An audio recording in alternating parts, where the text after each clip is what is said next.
വ്യക്തമായ രാഷ്ട്രീയമുള്ള ഒരാൾ കൂടിയാണല്ലേ? അതെ, പാരമ്പര്യം അതാണ്. സമ്മതിദാനാവകാശം നിർവഹിക്കുക എന്നുള്ളത് ഓരോ ഇന്ത്യക്കാരുടെയും കടമയാണ്. അത് നമ്മൾ ചെയ്യണം. അത് ചെയ്യാതെ നമ്മൾ മാറി നിന്ന് അഭിപ്രായം പറയുന്നതിൽ കാര്യമില്ല. നമ്മൾ നമ്മുടെ ഭാഗം കൃത്യമായി ചെയ്തതിന് ശേഷം മാത്രമേ നമ്മുടെ അതൃപ്തി രേഖപ്പെടുത്താനോ അല്ലെങ്കിൽ നമുക്കൊരു പ്രശംസ പറയാനോ ഒക്കെ പാടുള്ളൂ. അപ്പം തീർച്ചയായിട്ടും എല്ലാവരും വോട്ട് ചെയ്യാൻ വരണം.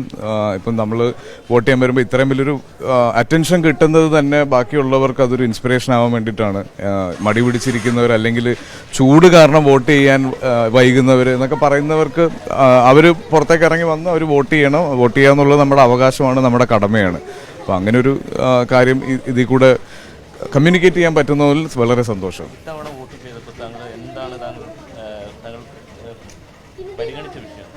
ഓരോ പ്രാവശ്യം വോട്ട് ചെയ്യുമ്പോഴും നമുക്കുള്ളത് തന്നെയാണ് മികച്ച ഒരു സൗകര്യങ്ങൾ അല്ലെങ്കിൽ ഒരു മികച്ച രാഷ്ട്രീയ അവസ്ഥ നമ്മുടെ രാജ്യത്തുണ്ടാവുക എന്നുള്ളത് തന്നെയാണ് എല്ലാവരും പ്രതീക്ഷിക്കുന്നതും. പല സമയത്തും നമുക്ക് പല രീതിയിലുള്ള അതൃപ്തികൾ ഉണ്ടായിട്ടുണ്ട്. അപ്പോൾ ഇനി അതുണ്ടാവാതിരിക്കുക എന്നുള്ളത് പതിവ് പോലെ ഈ പ്രാവശ്യം പ്രതീക്ഷിക്കുന്നു. താങ്കളുടെ 3 സഹപ്രവർത്തകർ മത്സരിക്കുന്നുണ്ട്. സുരേഷ് ഗോപി, കൃഷ്ണകുമാർ, ഇതിൽ ആര് ജയിക്കണമെന്നാണ് ആഗ്രഹം? അങ്ങനെ ചോദിച്ചാൽ അവരുടെ രാഷ്ട്രീയവും എൻ്റെ രാഷ്ട്രീയവുമായിട്ടുള്ള വ്യത്യാസം ഞാനിവിടെ പറയാൻ ആഗ്രഹിക്കുന്നില്ല. എങ്കിലും ജനത്തിന് നല്ലത് വരുന്നത് അല്ലെങ്കിൽ ജനാധിപത്യത്തിന് നല്ലത് വരുന്ന രീതിയിലുള്ളൊരു വിജയമാണ് ഞാൻ പ്രതീക്ഷിക്കുന്നത്. ഇപ്പോൾ പലർക്കും വേണ്ടിയിട്ടും ഈ പ്രാവശ്യം കഴിഞ്ഞ പ്രാവശ്യം വളരെ സജീവമായിട്ട് ഇലക്ഷൻ പ്രചരണത്തിന് ഇറങ്ങിയിട്ടുണ്ടായിരുന്നു. പക്ഷേ ഈ പ്രാവശ്യം അതിനുള്ളൊരു സമയവും സൗകര്യവും കിട്ടിയില്ല. അപ്പോൾ എന്തായാലും എല്ലാവർക്കും വിജയാശംസകൾ നേർന്നിട്ടുണ്ട്.